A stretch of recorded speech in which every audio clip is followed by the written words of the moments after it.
that very soon we will all see the building of the third temple in Jerusalem. The table of showbread is ready. The menorah is ready. All of the golden pieces are ready. The third temple is ready. Our job to bring and to build the third temple. They're also planning to slaughter 5 red cows. That paves the way for the building of the third temple, replacing the Dome of the Rock. In recent years, ಇದು ನೋಡಿದ್ರೆ ಏನರ್ಥ ಆಗುತ್ತೆ ನಮಗೆ, ಎಲ್ಲ ಕಡೆ third temple ಬಗ್ಗೆ ಮಾತಾಡ್ತಾ ಇದ್ರು. ಇಸ್ರೇಲ್ ಅಲ್ಲಿ ಈ ಥರ್ಡ್ ಟೆಂಪಲ್ ಅನ್ನೋದ್ರ ಬಗ್ಗೆ ನೂರಾರು ವರ್ಷಗಳಿಂದ ಚರ್ಚೆ ಅನ್ನೋದು ನಡೀತಾನೆ ಬಂದಿದೆ. 3ನೇ ದೇವಸ್ಥಾನ ಅಂದ್ರೆ ಇಸ್ರೇಲ್ ಅಲ್ಲಿ ಪವಿತ್ರವಾದ ದೇವಸ್ಥಾನಗಳು ಅಂತ ಬಿಲೀವ್ ಮಾಡ್ತಾರೆ. ಈಗಲೂ ಕೂಡ ಇಸ್ರೇಲ್ಗೆ ಅದಕ್ಕೆ ಅಷ್ಟೊಂದು ಮಹತ್ವ ಅನ್ನೋದಿರೋದು. ಈಗ ಹೇಗೆ ಹಿಂದೂಗಳಿಗೆ ಭಾರತ ದೇಶ, ಈಗ ಟಿಬೇಟ್ ಆಗ್ಬೋದು, ಚೈನಾ ಆಗ್ಬೋದು ಬೌದ್ಧಿಸಂಗೆ, ಇನ್ ಈ ಕಡೆ ಬಂದ್ರೆ ಮೆಕ್ಕಾದಲ್ಲಿ ಇಸ್ಲಾಮಿಕ್ಗೆ, ಅದೇ ರೀತಿ ಇಸ್ರೇಲ್ ಅನ್ನೋದು ಕ್ರಿಶ್ಚಿಯನ್ಸರ ಒಂದು ಪವಿತ್ರ ಸ್ಥಳ ಅಂತಾನೆ ಕನ್ಸಿಡರ್ ಮಾಡ್ತಾರೆ. ಆ ಜಾಗದಲ್ಲಿ 3ನೇ ದೇವಸ್ಥಾನ ಕಟ್ಟೋದಿಕ್ಕೆ ಪ್ರಯತ್ನಗಳು ಎಷ್ಟೆಷ್ಟೋ ಸಲ ಶುರು ಮಾಡಿ ಹಾಗೆ ನಿಂತೋಗಿದೆ. ಅಂತದ್ದು ಈಗ ಶುರು ಮಾಡೋದಕ್ಕೆ ವ್ಯವಸ್ಥೆಗಳೆಲ್ಲ ಆಗೋಗಿದೆ. ಇನ್ನೇನು ಕೆಲವು ದಿನಗಳಲ್ಲಿ ಅದನ್ನ ಶುರು ಮಾಡ್ತೀವಿ ಅಂತಾನೆ ಅವ್ರು ಹೇಳ್ತಾ ಇರೋದು. ಇವ್ರು ಹೇಳ್ತಾ ಇರೋದು ಪ್ರಕಾರ ಇನ್ನ ಒಂದು 6 ತಿಂಗಳಲ್ಲಿ ಇದರ ಕೆಲಸ ಶುರು ಅನ್ನೋದಾಗುತ್ತೆ. ಇಸ್ರೇಲ್ ಅಲ್ಲಿ ಜೀಸಸ್ ಬರ್ತಾನೆ, ಮತ್ತೆ ಹುಟ್ಟಿ ಬಂದು ನಮ್ಮನ್ನ ಕಾಯ್ತಾನೆ. ಮುಂದಿನ 1000 ವರ್ಷಗಳ ಕಾಲ ಅವನ ಅಧಿಕಾರ ಅವಧಿ ಇರುತ್ತೆ ಅಂತಾನೆ ಅವರು ಕೂಡ ನಂಬ್ತಾರೆ.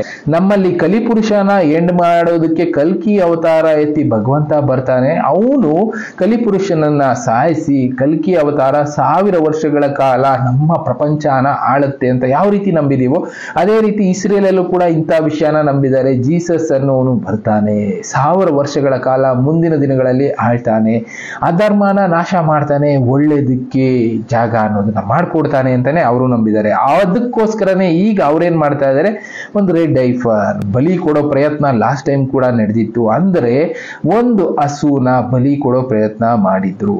ಪೋಪ್ ನಿಧನ ಆಗಿದ್ರಿಂದ ಅದನ್ನ ಹೋಲ್ಡ್ ಮಾಡಿದ್ರು. ಈಗ ಅಂತದ್ದೇ ಪ್ರಯತ್ನಕ್ಕೆ ಸಿದ್ಧತೆಗಳಾಗ್ತಾ ಇದೆ. ಅದಕ್ಕೆ ಹಸುಗಳನ್ನ ಅವರು ಸಾಕ್ತಾನೆ ಇದ್ದಾರೆ. ಹಸುಗಳಿಗೆ ಈಗ 4 ವರ್ಷ ತುಂಬೋಗುತ್ತೆ ಇನ್ನೇನು. ಅದಕ್ಕಿಂತ ಮುಂಚೆ ಅವುಗಳನ್ನ ಬಲಿ ಕೊಟ್ಟು, ಅದರಲ್ಲಿ ಒಂದು ಹಸು ಮಾತ್ರ ಬಲಿ ಕೊಡ್ತಾರೆ. ಅದು ಬಲಿ ಕೊಟ್ಟ ಆದ ಮೇಲೆ ಅವರು ದೇವಸ್ಥಾನದ ಕೆಲಸ ಶುರು ಮಾಡ್ತಾರೆ. ದೇವಸ್ಥಾನದ ಕೆಲಸ ಶುರು ಮಾಡಿದ್ರೆ ಅಲ್ಲಿಂದ 7 ವರ್ಷಗಳಲ್ಲಿ ಅವರು ದೇವಸ್ಥಾನ ಕೆಲಸ ಮುಗಿಬೇಕು. ಅಂದ್ರೆ ಏನು, 7 ವರ್ಷಗಳಲ್ಲಿ ಟ್ರಿಬ್ಯುಲೇಷನ್ ಪೀರಿಯಡ್ ಅಂತ ಕರೀತಾರಲ್ಲ, ಆ ಪೀರಿಯಡ್ ಅಲ್ಲಿ ದೇವಸ್ಥಾನದ ಕೆಲಸ ಮುಗಿಬೇಕು. ದೇವಸ್ಥಾನದ ಕೆಲಸ ಮುಗಿತಾ ಇದ್ದಂಗೆ ಭಗವಂತ ನಮ್ಮ ಜೊತೆ ಬಂದು ಆ ಜಾಗದಲ್ಲಿ ಬದುಕೋದಕ್ಕೆ ಶುರು ಮಾಡ್ತಾನೆ ಅಂತ ನಂಬಿಕೆ ಇದೆ. ಇದು ನಡೆಯುತ್ತಾ?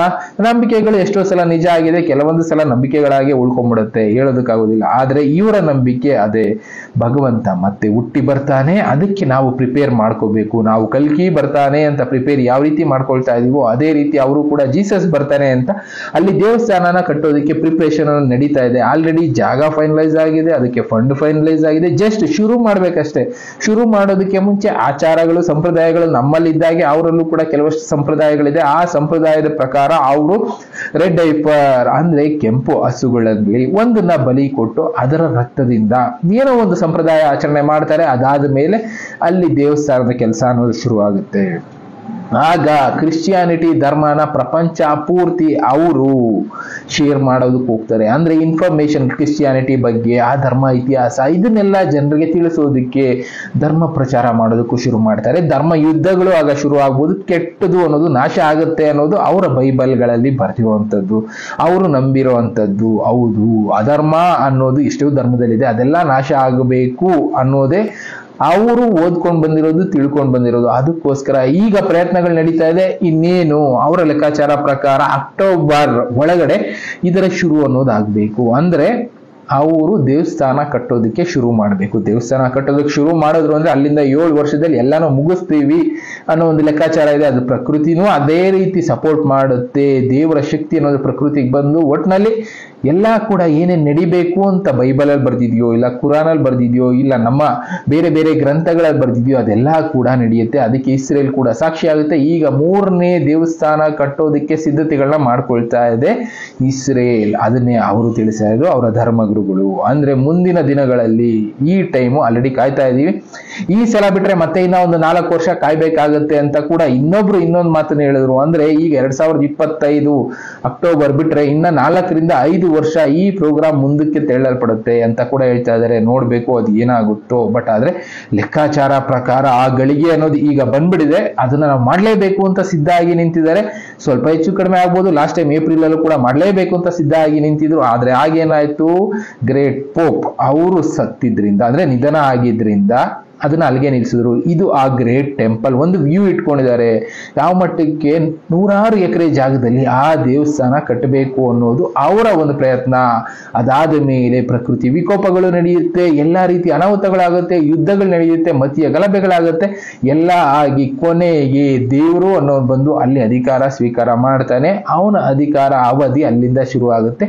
ಅವನು ಧರ್ಮದ ಕೆಲಸ ಮಾಡ್ತಾ ಇರೋರ್ನ ಕಾಪಾಡೋ ಕೆಲಸ ಮಾಡ್ತಾನೆ ಅಂತ ನಂಬಿದರೆ ಈ ನಂಬಿಕೆಗಳಿಗೆ ಉತ್ತರ ಯಾವಾಗ ಅಂದ್ರೆ ಕಾಯ್ದೆ ನೋಡ್ಬೇಕಾಗತ್ತೆ. ಕೆಲವೊಂದು ಸಲ ನಂಬಿಕೆಗಳು ನಡೆಯುತ್ತೆ, ಇಲ್ಲ ಸ್ವಲ್ಪ ಮುಂದಕ್ಕೆ ಹೋಗುತ್ತೆ. ಹಸುಗಳನ್ನ ಸಾಕಿದ್ದಾರೆ, ಹಸುಗಳನ್ನ ಮೇಂಟೈನ್ ಮಾಡಿದ್ದಾರೆ.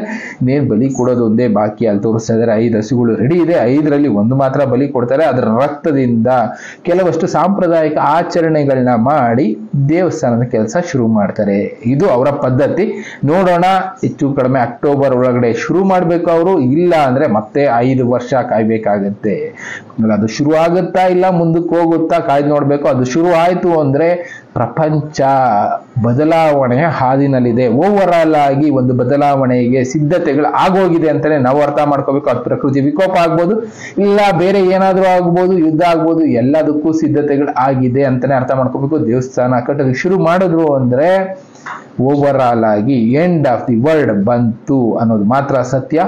ಇನ್ನ ಈ ತರದ ವಿಷಯಗಳನ್ನ ಅವರು ನಂಬ್ತಾ ಇದ್ದಾರೆ, ಕೆಲವೊಂದು ಸಲ ನಾವು ನಂಬೇಕಾಗುತ್ತೆ. ನೋಡೋಣ ಆ ಟೈಮ್ಗೆ. ಇನ್ನ ಬೇರೆ ಬೇರೆ ವಿಷಯಗಳನ್ನ ನಾನು ನಿಮ್ಗೆ ತಿಳಿಸ್ತಾ ಹೋಗ್ತೀನಿ. Thank you. ಮತ್ತೆ ಸಿಗ್ತೀನಿ. Good by.